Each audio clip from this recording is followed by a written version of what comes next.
என் நெஞ்சில் குடியிருக்கும் என்னுடைய தோழர்களுக்கும் தோழிகளுக்கும் என்னுடைய வணக்கம். வணக்கம் வணக்கம்.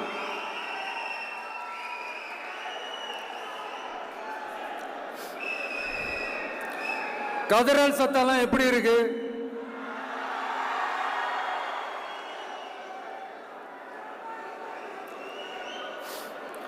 தமிழுக்கு அமுதென்று பேர், அந்த தமிழ் இன்ப தமிழங்கள் உயிருக்கு நேர். இன்னைக்கு தமிழ்நாடு இருக்கிற சூழல்ல நாம் ஒரு புதிய வரலாற்றை படைப்பதற்கு தயாராக வேண்டிய அவசியத்தை நீங்க எல்லாருமே நல்லா புரிஞ்சு வச்சிட்டு இருப்பீங்கன்னு நான் நம்புறேன். அரசியல்னா என்னங்க? ஒவ்வொரு குடும்பமும் நல்லா வாழணும்னு நினைக்கிறது அரசியலா? இல்ல ஒரே ஒரு குடும்பம் மட்டும் தமிழ்நாட்டை சுரண்டி நல்லா வாழணும்னு நினைக்கிறது அரசியலா? நீங்களே சொல்லுங்க, எது அரசியல்? எல்லாருக்கும் நல்லது நடக்கிறது தானே அரசியல். அதுதான் நம்ம அரசியலும். காட்சிக்கு திராவிடம், ஆட்சிக்கு திராவிட மாடல்னு தினம் தினம் மக்கள் பிரச்சனைகளை மடைமாற்றி மக்கள் விரோத ஆட்சியை மன்னராட்சி போன்று நடத்துற இவங்க, நமக்கு எதிராக இவங்க பண்ற செயல்கள் ஒன்னா ரெண்டாங்க. மாநாட்டில் ஆரம்பிச்சதுங்க. மாநாட்டில் ஆரம்பிச்சு அதுக்கப்புறமா நான் கலந்துக்கிட்ட அந்த புத்தக வெளியீட்டு விழா, நான் பறந்துரு போன அன்னைக்கு நம்மளுடைய 2ஆம் ஆண்டு துவக்க விழா அன்னைக்கெல்லாம் சிட்டிக்குள்ள எந்த ஹாலும் எந்த கல்யாண மண்டபம் கொடுத்துடக்கூடாதுன்னு அங்க போய் மகாபலிபுரத்தில் போய் அந்த ஃபங்க்ஷனை பண்றோம். ஏன் இன்னைக்கு பொதுக்குழு வரைக்கும் எங்கெல்லாம் எப்படியெல்லாம் தடைகள்?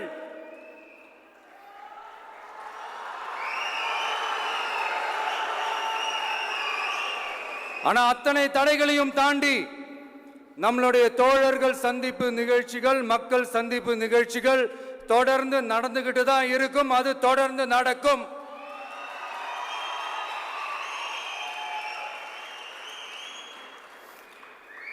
நம்மளுடைய தோழர்கள் அர்ஜுன் பிரதர், நிர்மல் குமார் பிரதர், நம்ம ரமேஷ் பிரதர், இவங்கெல்லாம் போட்டு அடி அடி நடிக்கிறாங்க. நாமளும் அதே மாதிரி அடிக்கணுமான்னு மனசுக்குள்ள ஒரு யோசனையா தான் இருக்கு.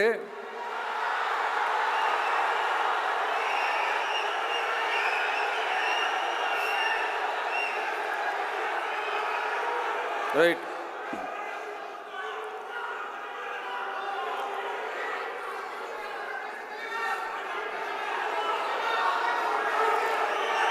ஓகே, ரைட், புரிஞ்சிச்சு.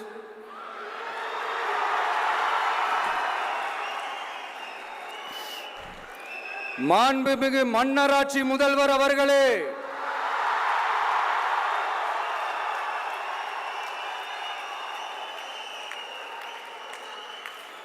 மாண்புமிகு திரு முத்துவேல் கருணாநிதி ஸ்டாலின் அவர்களே,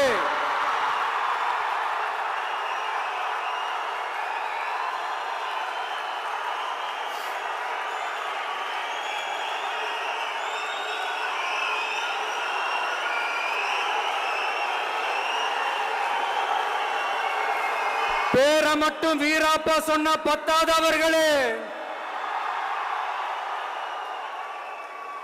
செயல்லையும் ஆட்சியிலையும் அதை காட்டணும் அவர்களே. ஒன்றியத்தில் பாஜக ஆட்சியை ஒரு பாசிச ஆட்சின்னு அடிக்கடி அறைகூவல் விடுத்துவிட்டு இங்க நீங்க பண்ற ஆட்சி மட்டும் என்னவா? அதுக்கு கொஞ்சம் கூட குறைவில்லாத அதே பாசிச ஆட்சி தானே. ஒரு கட்சி தலைவனா ஜனநாயக முறைப்படி என் கழக தோழர்களையும் என் நாட்டு மக்களையும் பார்க்கறதுக்கோ சந்திக்கிறதுக்கோ தடை போடுறதுக்கு நீங்க யாருங்க?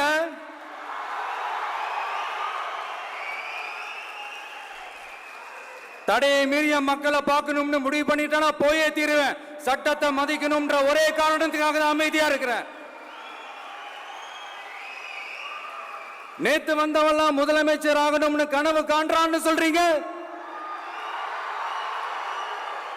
அது நடக்கவே நடக்காதுன்னு சொல்றீங்க.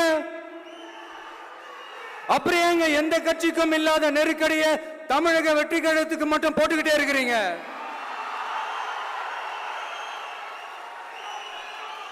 அணை போட்டு ஆத்த வேண்டும்னா தடுக்கலாம், காத்த தடுக்க முடியாது.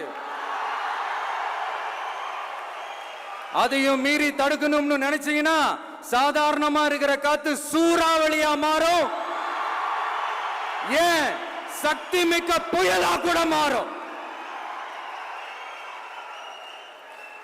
எனது அருமை தமிழக வெற்றி கழக தோழர்களே, நான் மாநாட்டில் ஒரு விஷயத்தை ரொம்ப வலியுறுத்தி சொன்னேன். அதே தான் இங்க நான் திரும்பவும் ரிப்பீட் பண்றேன். இந்த மண் பிளவுவாத சக்திகளுக்கு எதிரான மண், சகோதரத்துவ மண், சமய நல்லிணக்கத்தை பேணும் சமூக நீதிக்கான மண். இதை நம்ம பாதுகாத்தே தீரணும். உங்க எல்லாரையும் வேண்டி வேண்டி கேட்டுக்கிறேன். தமிழ்நாட்டிலிருந்து பல பகுதிகளிலிருந்து வர செய்திகள்லாம் கேட்கும் போது மன உளைச்சலையும் மன வேதனையும் தரதாகவே இருக்கு. சட்டம் ஒழுங்குன்னு ஒன்று இருக்கிறதாவே தெரியல. அதுக்கெல்லாம் இந்த கரப்ஷன் கபடதாரிகள் கவர்மெண்ட் தான் காரணம். இந்த நிலைமை மாறணும். அதுக்கு இருக்கிற ஒரே வழி, இங்க உண்மையான மக்களாட்சி மலரணும். அது வரணும்னா இவங்களை மாத்தணும்.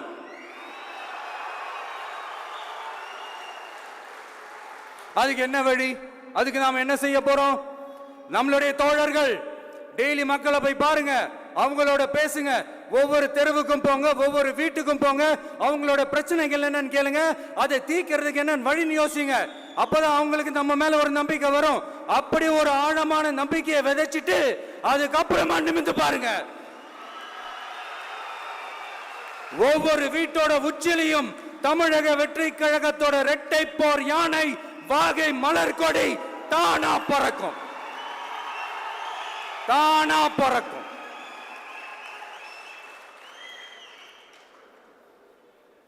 மாண்புமிகு மன்னராட்சி முதல்வர் அவர்களே, உங்க ஆட்சியை பத்தி கேள்வி கேட்டா மட்டும் ஏன் சார் உங்களுக்கு இவ்வளவு கோபம் வருது? நீங்க ஒழுங்கா ஆட்சி நடத்திருந்தீங்கன்னா பெண்கள் பாதுகாப்பு ஒழுங்கா இருந்திருக்கும், சட்டம் ஒழுங்கு சரியா இருந்திருக்கும். பச்சை பிள்ளைங்க, படிக்கிற பிள்ளைங்க, சின்ன பொண்ணுங்க, வீட்டில் இருக்கிற பொண்ணுங்க, வேலைக்கு போற பொண்ணுங்கன்னு இவங்க எல்லாருக்கும் நடக்கிற கொடுமைகளை சொல்ல முடியல சார்.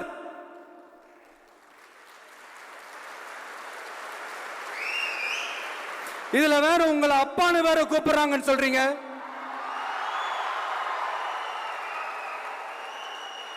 தினம் தினம் உங்களுடைய இந்த கொடுமைகளை அனுபவிச்சுட்டு இருக்கிற என்னுடைய சகோதரிகளான தமிழ்நாட்டு பெண்கள் தான் உங்களுடைய அரசியலுக்கு ஒரு முடிவு கட்ட போறாங்க, உங்களுடைய ஆட்சிக்கு ஒரு முடிவு கட்ட போறாங்க, உங்களுடைய இந்த அரசியல் வாழ்க்கைக்கு ஒரு முடிவு கட்ட போறாங்க.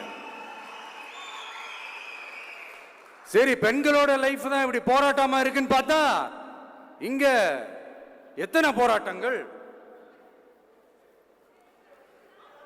பரந்தூர் போராட்டம், அரசு ஊழியர்கள் ஆசிரியர்கள் போராட்டம், போதைப் பொருள் எதிர்ப்பு போராட்டம், வரி உயர்வு போராட்டம், மீனவர்கள் போராட்டம், போக்குவரத்து ஊழியர்கள் போராட்டம், சாதிவாரி கணக்கெடுப்பு போராட்டம், சாம்சங் தொழிலாளர்கள், டங்ஸ்டன், விவசாயிகள் போராட்டம், மின்கட்டண உயர்வு எதிர்ப்பு போராட்டம், இஸ்லாமிய அமைப்புகள், செவிலியர்கள், மருத்துவர்கள், இந்த மாதிரி போராட்டங்கள். இதெல்லாம் சும்மா சாம்பிள் தான். இது இன்னும் சொல்லிட்டே போலாம், இந்த நாள் பத்தாது. ஆனா இந்த எல்லா போராட்டங்களுக்கும் தமிழக வெற்றி கழகம் கூட நிற்கும்.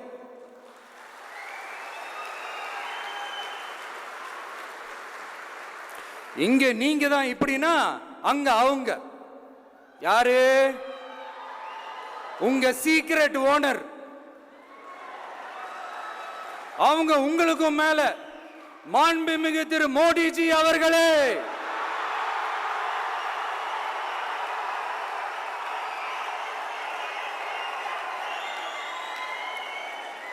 என்னமோ உங்க பேரெல்லாம் சொல்றதுக்கு எங்களுக்கு ஏதோ ஒரு பெரிய பயம் மாறியும் அப்படி ஒரு விஷயத்த சொல்லிடுறது. பேரை சொல்லணும், பேரை சொல்லணும், பேரை நான் ஒரு படத்துல சொல்லுவேனே, லியோவை பார்க்கணும், லியோவை பார்க்கணும், லியோவை பார்க்கணும்.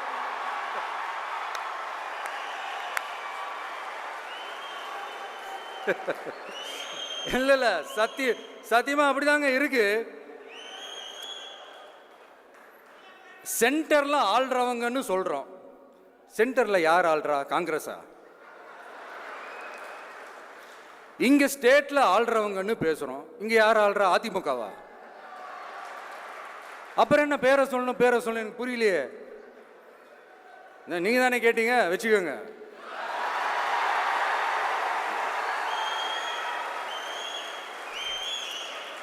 ஓட்டுக்காக காங்கிரஸ் கூட தேர்தல் கூட்டணி, கொள்ளையடிக்கிறதுக்காக உங்களோட அதாவது பாஜகவோட மறைமுக அரசியல் கூட்டணி, இப்படி உங்க பேரை சொல்லியே மக்களை ஏமாத்துறதும் உங்க பேரை சொல்லியே மக்களை பயமுறுத்துறதும், இப்படி இந்த கரப்ஷன் கபடதாரிகளுக்கு மறைமுகமாக உதவும் உங்க அரசுக்கு ஏஞ்சி தமிழ்நாடு தமிழர்கள்னாலே அலர்ஜி.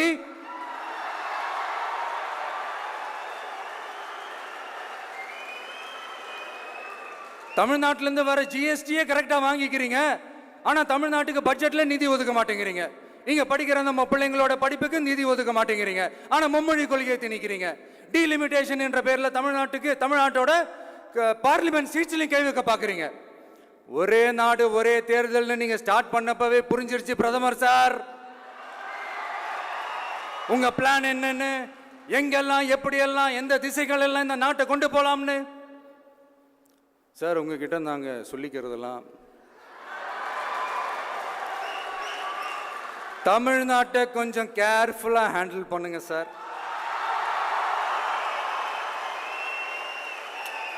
ஏன்னா தமிழ்நாடு பல பேருக்கு தண்ணி காட்டின ஸ்டேட் சார், பல பேருக்கு தண்ணி காட்டின ஸ்டேட் சார்.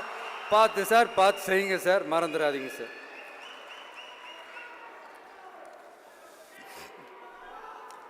தமிழ்நாட்டு மக்களுக்கு இன்னைக்கு இந்த பொதுக்குழு வழியா ஒரு உத்தரவாதத்தை நாம கொடுக்க போறோம். நம்ம ஆட்சி, அதாவது உங்க ஆட்சி, உண்மையான மக்களாட்சி, தமிழக வெற்றி கழகம் தலைமையிலான அறுதி பெரும்பான்மை பெற்ற ஆட்சி, அதே சமயத்தில் அதிகார பகிர்வுடன் கூடிய ஆட்சி. அப்படி இந்த ஆட்சி அமைஞ்சதும் பெண்கள் பாதுகாப்பை 100% உறுதி செய்வோம்.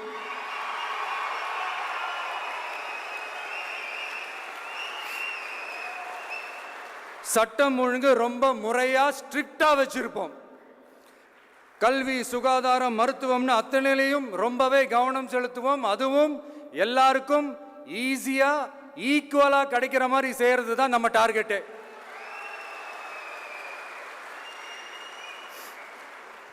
அரசு ஊழியர்கள், ஆசிரியர்கள், போக்குவரத்து தொழிலாளர்கள், மின்சார வாரிய ஊழியர்கள்னு தொழிலாளர்கள் பக்கமும் நாம கண்டிப்பா துணையா நிற்போம். ஏன்னா நாம எப்பவுமே உழைக்கிறவங்க பக்கம்தான்.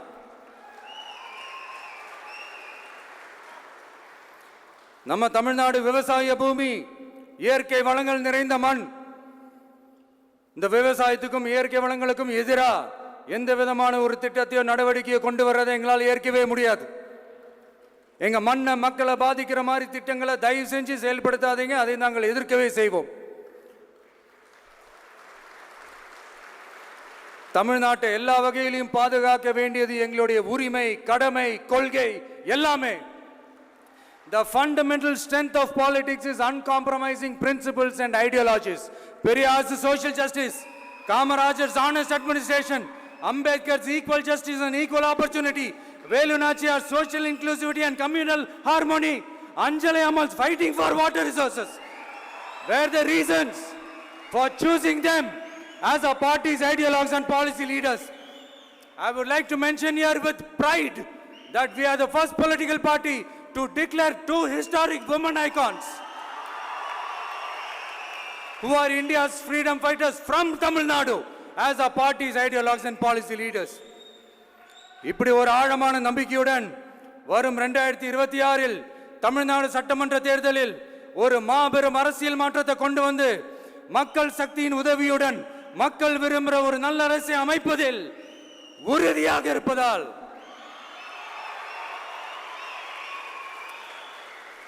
அதை தடுக்கிறதுக்குன்னு சில பேர் பகல் கனவு காண்பார்கள் இல்லையா?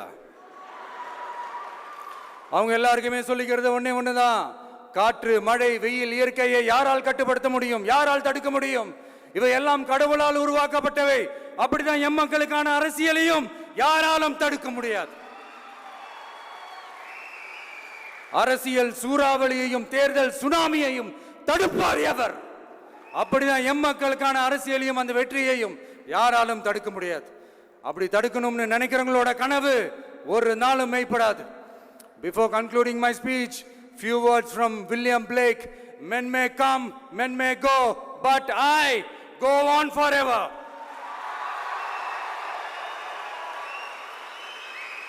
ஞாலம் கருதினும் கைகூடும் காலம் கருதி இடத்தார் செய்யின் ஏற்ற காலத்தையும் இடத்தையும் அறிந்து ஒரு செயலை செய்தால் பூவுலகம் முழுமையையும் வேண்டினாலும் அது கைவசப்படும் என்ற திருக்குறளுடன் என்னுடைய நன்றி உரையை நிறைவு செய்கிறேன். பார்த்துக்கிட்டே இருங்க. அடுத்த வருஷம் இது வரைக்கும் தமிழ்நாடு சந்திக்காத ஒரு வித்தியாசமான ஒரு தேர்தலை சந்திக்கும்.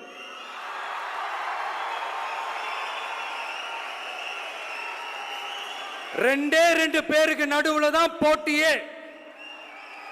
ஒன்னு டிவிகே, இன்னொன்னு டிஎம்கே.